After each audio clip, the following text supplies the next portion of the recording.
भाई बहन, एक शांत रिश्ता। एक छोटे से घर में जैद और उसकी छोटी बहन इकरा रहते थे। दोनों के बीच हमेशा बहस, छोटी छोटी शरारतें और रोज के झगड़े आम थे। जैद हमेशा समझता था कि इकरा बहुत जिद्दी है और इकरा को लगता था कि जैद उसकी भावनाओं को नहीं समझता। एक दिन स्कूल में इकरा की एक अच्छी दोस्त ने स्कूल छोड़ दिया। इकरा बहुत उदास थी।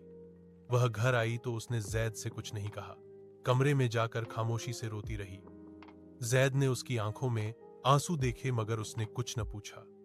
वह हमेशा की तरह सख्त लहजे में कहकर चला गया, रोना बंद करो, छोटी बातों पर क्यों ड्रामा करती हो। इकरा चुप रही, लेकिन दिल में टूट गई। अगले दिन स्कूल में इकरा का बुरा दिन गुजरा। किसी ने उसका लंच बॉक्स तोड़ दिया, किसी ने मजाक उड़ाया। वह पूरा दिन चुप रही।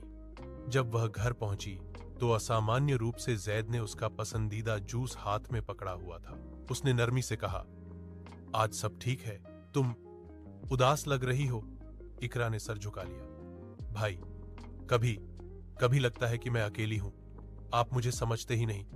जैद कुछ देर चुप रहने के बाद उसके करीब बैठ गया। इरा, मैं कभी हार नहीं करता, लेकिन तुम मेरी सबसे बड़ी जिम्मेदारी हो, मेरा ज़ारा हो।